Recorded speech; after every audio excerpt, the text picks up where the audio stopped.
Hello, my name is Sue Linderman. I'm a member of Westminster Presbyterian Church in Wilmington, Delaware, and one of the co-founders of Westminster's Peace and Justice Work Group, which was formed in the spring of 2018 with the twin goals of combating violence in Wilmington and promoting racial justice. This is an image that appears on a banner that hangs from the church cloister on Pennsylvania Avenue, representing what we do and why.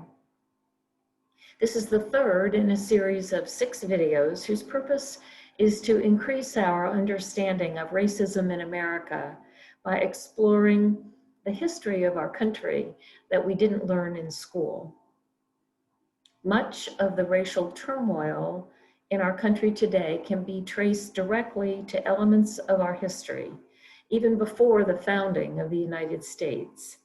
The foundational presence of white supremacy echoes through the centuries. Many of the racial stereotypes we hear or hold are a direct consequence of intentional economic and public policy. Understanding this history gives us a foundation for action to address the profound inequities that exist in our society today and informs the work of the church as we seek justice and peace. So let's continue. In our second video, we looked at the period immediately following the Civil War and Reconstruction, and the work that was being done to resubjugate the African American population in our country, using legal means such as black codes that led to convict leasing. The Supreme Court played its part with the decision in Plessy v. Ferguson that in essence created separate but equal as the law of the land. Jim Crow laws capitalized on that ruling and enacted a long series of legislative actions that deeply segregated and divided the country.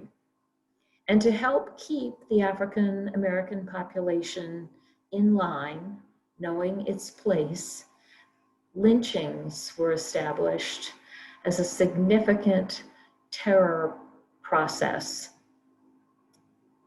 from 1877 to 1950. In part to escape the terror, in part to escape repressive laws, in part for better economic opportunity, the Great Migration began and took place between 1917 and 1970, when 6 million African Americans left the South and moved to cities in the Northeast, Midwest, and West. So today we turn our attention to the mid-20th century and to a number of public policies that have had a profound impact on our country that continue to this moment. Public policy in the areas of housing, Social Security, the GI Bill, education. And then we'll focus on the civil rights movement that sought to redress many of the inequities that these public policies had created.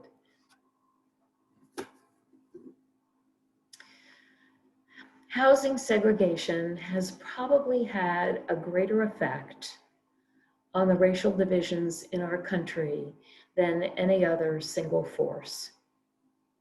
Until 1917, the cities mandated where Blacks could live. A Supreme Court case that year declared that the process of cities mandating those restricted areas was unconstitutional because it violated the 14th Amendment. But the real estate market was nothing if not inventive, and so it transitioned to racially restricted deed covenants, whereby you held the deed to a property, and one of the requirements, one of the covenants associated with the deed, was that you would not sell that property to anybody but another white person. So by 1940, 80% of Chicago and Los Angeles properties and 85% of the properties in Detroit carried these covenants, meaning that African Americans could not buy those properties. Another Supreme Court case in 1948 challenged those racially restrictive covenants, and the court allowed as to how enforcement of them was the problem, but having them was okay. I mean, it's kind of your own decision if that's what you want to do. So for another 20 years after that, racially restrictive covenants were perfectly acceptable and only outlawed by the Fair Housing Act of 1968. So for all that time, African Americans were frozen out of the market to buy these properties. And then came the FHA.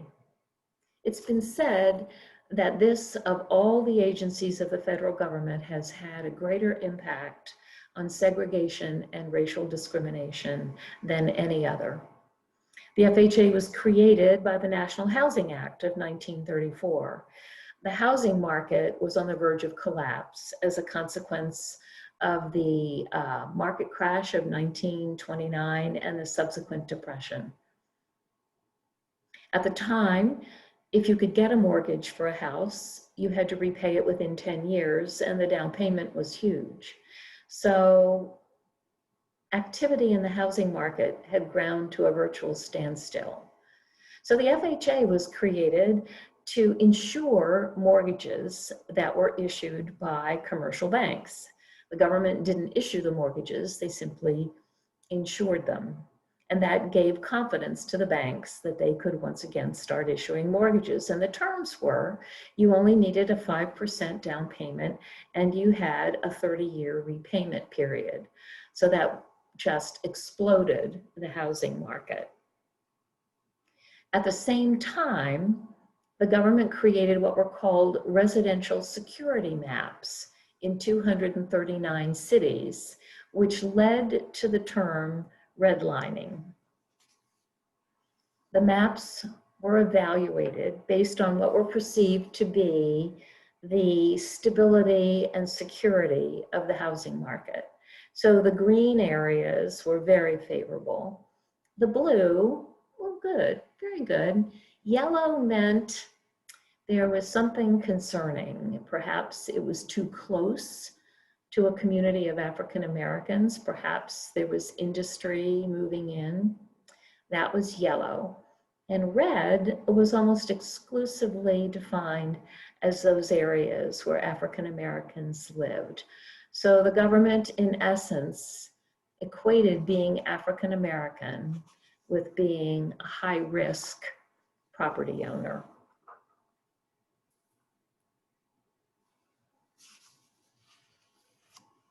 The FHA had an underwriter's manual. The underwriters were the people that went around and determined whether or not the FHA would insure a particular mortgage. And the racial provisions in that underwriting manual were significant.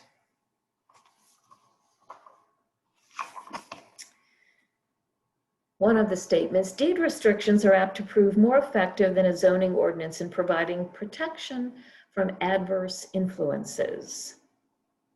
Where the same deed restrictions apply over a broad area, and where these restrictions relate to types of structures, use to which improvements may be put, and racial occupancy, a favorable condition is apt to exist.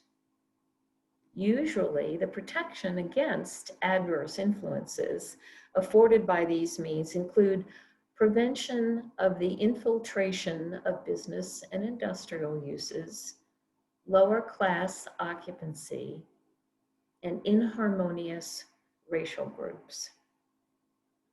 It's said, if a neighborhood is to retain stability, it is necessary that property shall continue to be occupied by the same social and racial classes. A change in social or racial occupancy generally leads to instability and a reduction in values. even though studies had been done at that time when neighborhoods were more integrated than they are now, found that not to be true.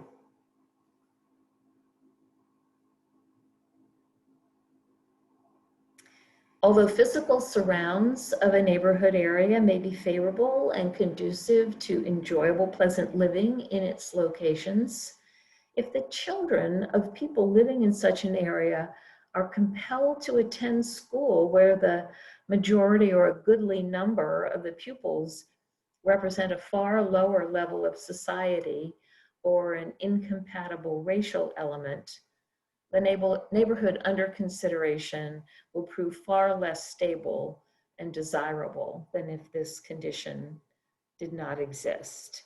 Schools should be appropriate to the needs of the new community, and they should not be attended in large numbers by inharmonious racial groups.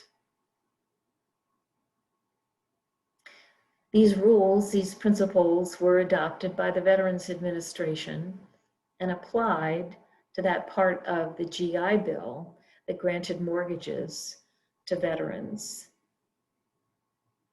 So what was an African American family to do? They couldn't get a mortgage to buy a new house. In fact, they couldn't get a home improvement loan to improve the home where they lived. So many turned to something called contracts for deed as an alternative. These were usually offered by speculators who bought properties especially for this purpose. One of their tactics was to move into one of the yellow areas and hire Black women to push a baby carriage up and down the streets. And then one of these contract agents would knock on the door and say, you know, they're coming. You probably want to sell your house now before it's too late. And they would buy up these houses at lower than market prices. And then they would sell them at higher than market prices with inflated interest rates to African Americans who couldn't buy houses anywhere else. In a contract for deed, the buyer assumed all the responsibilities of a homeowner, including repairs and taxes, but the seller kept the title, along with the power to evict the resident for something as simple as missing a single payment. A favorite tactic at the end of the contract, when the resident had satisfied all the terms of the contract, suddenly an exorbitant bill for insurance would appear, thousands of dollars. And if the resident couldn't pay the bill, then the contract was void.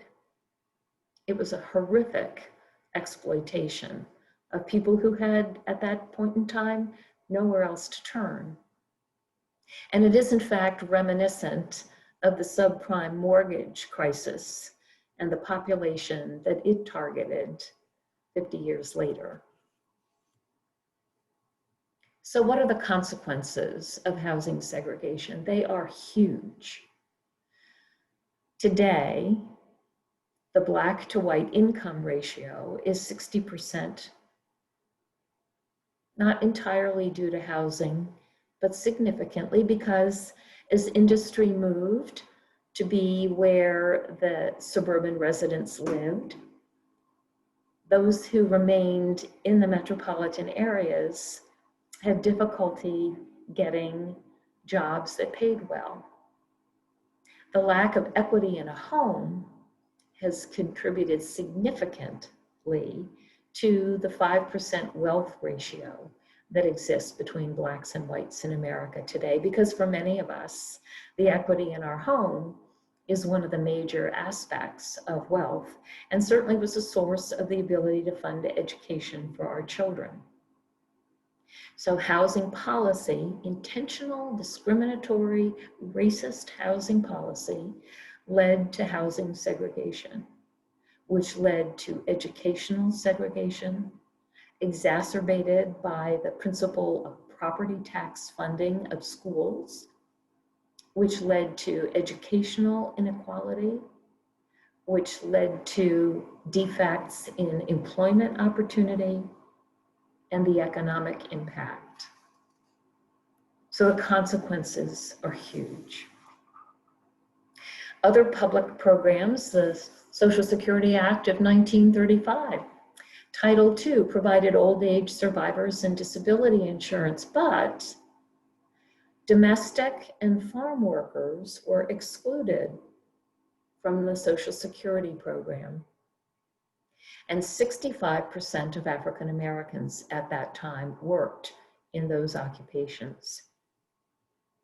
For other programs, they were block grants to states for local administration. So you can imagine when particularly the southern states received block grants, how much of that money actually went to aid African American residents.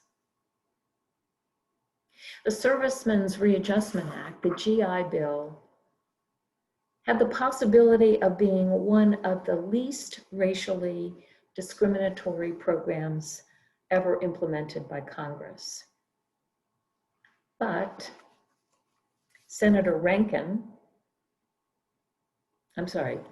Congressman Rankin played a major role in enabling the bill to pass by requiring that the program be administered by individual states and not by the federal government. So once again, you had implementation of an extremely valuable program being limited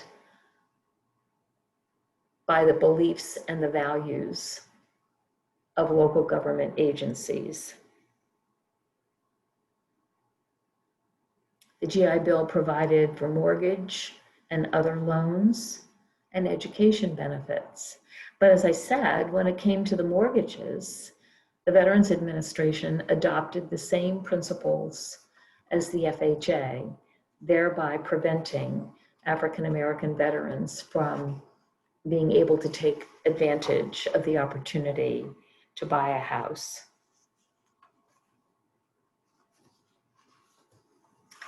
At the same time, there were other areas where the post-war treatment of veterans was discriminatory. So we've talked about the GI Bill implementation, discrimination in housing, you couldn't get a mortgage. Discrimination in education, particularly given the local implementation, Blacks were directed toward vocational schools. If they wanted to go to college and could go to college, remember, their educational opportunities due to the legacy of slavery that dramatically negatively impacted their elementary and secondary education possibilities. No Southern college would admit them, and colleges in other parts of the country dragged their feet on doing so. Many of them went to the historically Black colleges and universities, but they ended up overwhelmed with the number of potential entrants and could not adequately provide educational opportunities for them. So this intensified segregation and the economic consequences were huge. In 1947, only 2 of the more than 3,200 VA guaranteed home loans in Mississippi went to Black borrowers. And then, of course, there was violence. As we talked about before, in the era of significant lynchings, one of the things that most infuriated white citizens was seeing a Black man in a military uniform. And sure enough, there were many instances of lynching of Black veterans following World War II. And those numbers are included in the Equal Justice Initiative statistics. But what's not included there are situations like that confronted Isaac Woodard. On the evening of February 12th, 1946, Isaac Woodard, a 26-year-old Black Army veteran, boarded a bus in Augusta, Georgia. Earlier that day, he had been honorably discharged after service in the military during World War II, and he was heading to Winnsboro, South Carolina to reunite with his wife. The bus driver made a stop en route. When Woodard asked if he had time to use the bathroom, the driver cursed at him. Woodard would later admit in a deposition that he cursed back. Neither man said anything else until the bus stopped in Batesburg, South Carolina. There, the driver told the local police, who had miraculously arrived on site, about Woodard's impudence, and Woodard was ordered off the bus. When he tried to give his version of events, a police officer struck him with a nightstick. Woodard was escorted to the jail, where he was repeatedly beaten by the police chief, Linwood Scholl. Woodard said that Scholl pounded him in the eyes until the end of the nightstick caused him to black out. Once he regained consciousness, he could not see. He was charged with disorderly conduct, police claiming he'd been intoxicated. Witnesses said he was not, but there he was, an honorably discharged military veteran, blinded by prejudice.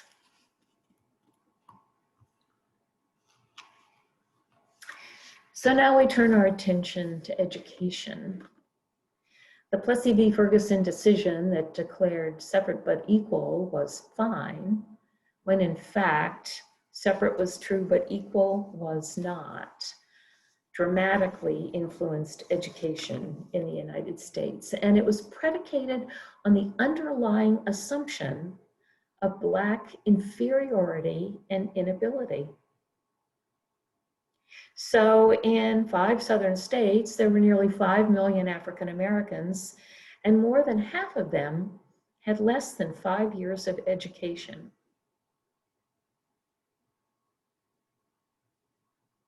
Interestingly, when the Brown v. Board of Education case was filed with the Supreme Court, Fred Vinson was the Chief Justice, but he died.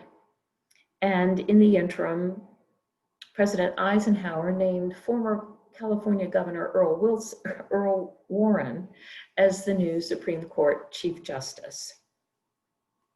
After that happened, Eisenhower hosted a dinner party at the White House to explain to Chief Justice Warren that Southerners, quote, are not bad people. All they're concerned about is to see that their sweet little girls are not required to sit in school alongside big, overgrown Negroes.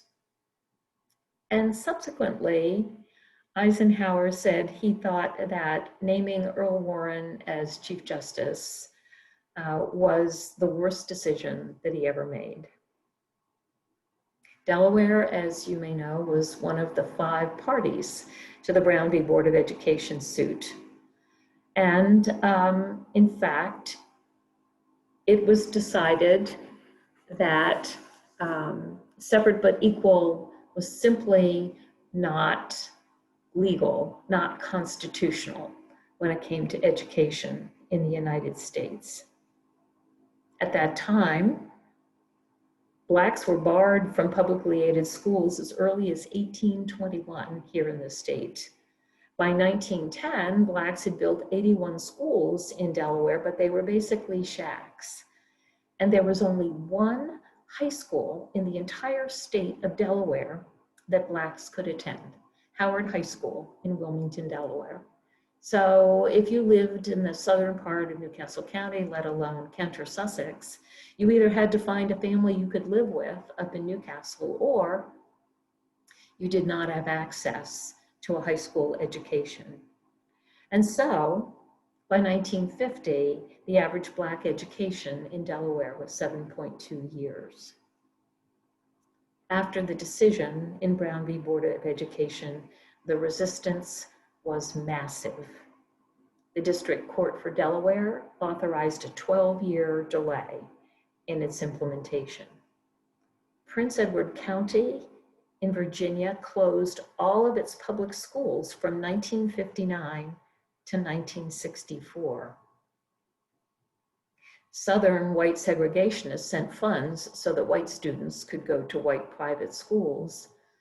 But for those who couldn't afford that, white or Black, the impact on their education levels was enormous. Alabama, Georgia, Mississippi, and South Carolina all declared that the federal courts had no jurisdiction over them. And Georgia repealed the 13th, 14th, and 15th Amendments and voted to impeach the Supreme Court. And the Southern Manifesto was developed, and it applied across the South. It was deny and stall, deny and stall. And so in 1957, we had the case of the Little Rock Nine going to Central High School. And as a consequence of their attempt to attend, escorted by federal marshals, the governor shut down the city schools rather than have them attend. And Little Ruby Bridges in Louisiana was part of a group of young students who were asked to integrate the elementary school, and her parents agreed, along with half dozen others. And the night before school was to start, her parents got a phone call that all of the other parents had backed out of the agreement. And so Ruby Bridges went to first grade by herself. Every teacher but one in that elementary school refused to have Ruby Bridges in their class. And so one dedicated teacher taught one darling student for her whole first grade year, all by herself.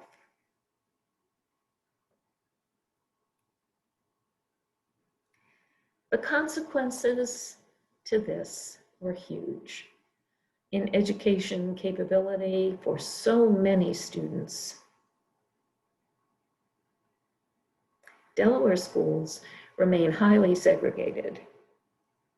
In fact, the percent of Blacks in predominantly non-white schools is 10 times in 2010 what it was in 1989. Our schools are more segregated now than they were at the time of Brown v. Board of Education.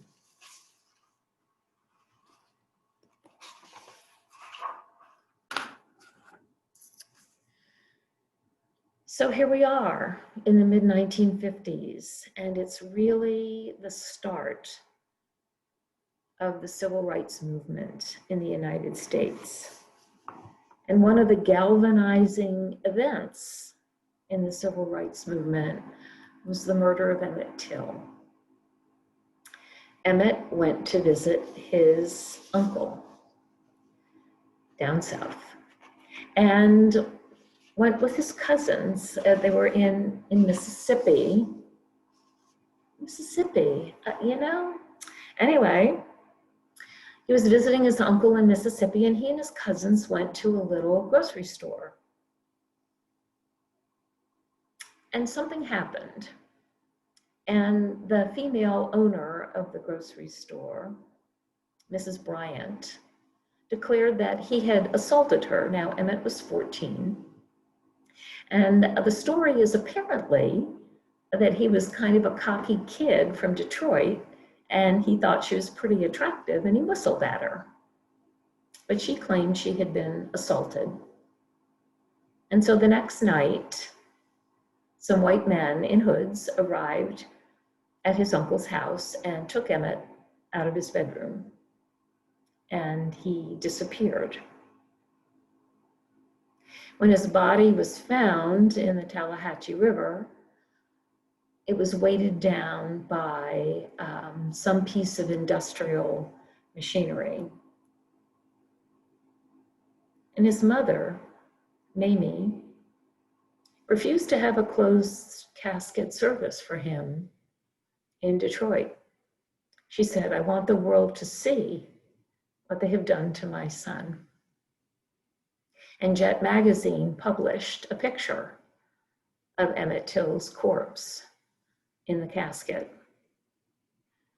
At the African American History Museum in Washington, D.C., there's a section that is devoted to Emmett Till, and his coffin is there, along with the story of what happened. But the brutality of the attack was incomprehensible to so many, and that, coupled with other events that were occurring at the same time, caused much of the United States to realize that the discrimination being visited on African Americans was unconscionable.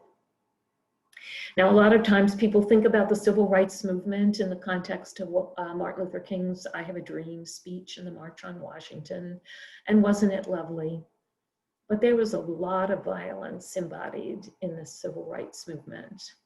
You all know about Rosa Parks and the bus boycott in Montgomery. You may have seen the videos of Black citizens trying to eat lunch at a Greensboro lunch counter and having milk and ketchup and other foodstuffs poured on their heads, pulled from the stools, beaten. In 1961, the Freedom Rides began. That was part of the desegregation of interstate bus service and also the push to register voters. And we're going to hear in a future video more about the significant actions to suppress the vote among African Americans throughout our history. In 1963, the March on Washington occurred, where we know Martin Luther King spoken now as a result of the recent documentary on John Lewis. We know that he, as a young 23-year-old civil rights activist, spoke as well.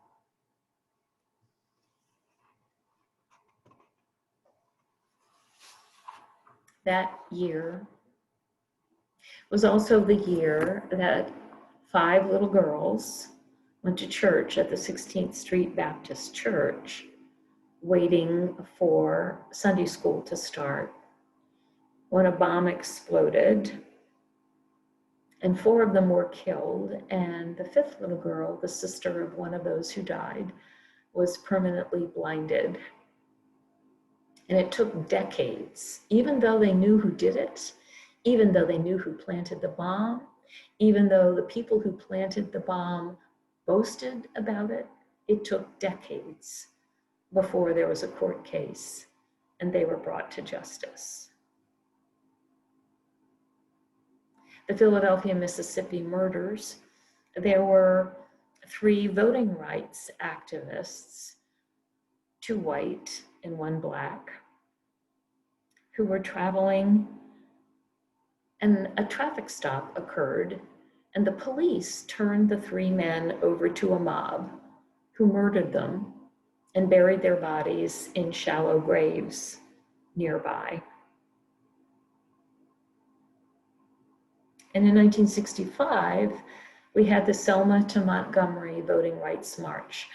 And I think we've all seen the videos of John Lewis at the head of that column of people seeking to exert their right to vote and being clubbed and beaten and attacked and overrun. We've probably also seen the videos of the fire hoses and the dogs. Sheriff Bull Connor was responsible for horrific attacks on African Americans seeking only to live as citizens. So as a consequence of all of this, in 1964, the Civil Rights Act was passed. And Lyndon Johnson signing that act into law basically turned the South away from the Democratic Party for a really long time, maybe up till now. And in 1965, a really foundational law passed, the Voting Rights Act. And we will get into that aspect of our history in significant detail in a future video. And then, of course, in 1968, we had the assassinations of Martin Luther King Jr. and Robert F. Kennedy, two vital voices for equality and equity, silenced by violence. It was a tough time.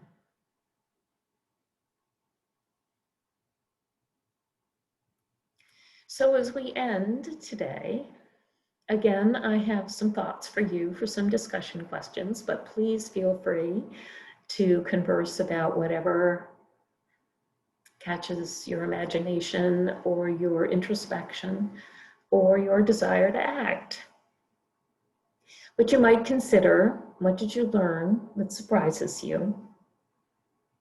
In what ways do the discriminatory housing policies of Jim Crow laws and the FHA affect the lives of Black people today? What is your response to the ways that implementation of the GI Bill intentionally disadvantaged Black veterans who had fought for our country? And clearly, the civil rights movement of the 1950s and 1960s effected significant change in our country. But what's missing? So I leave you now. I thank you for being here, and I look forward to seeing you during our next video. Take care.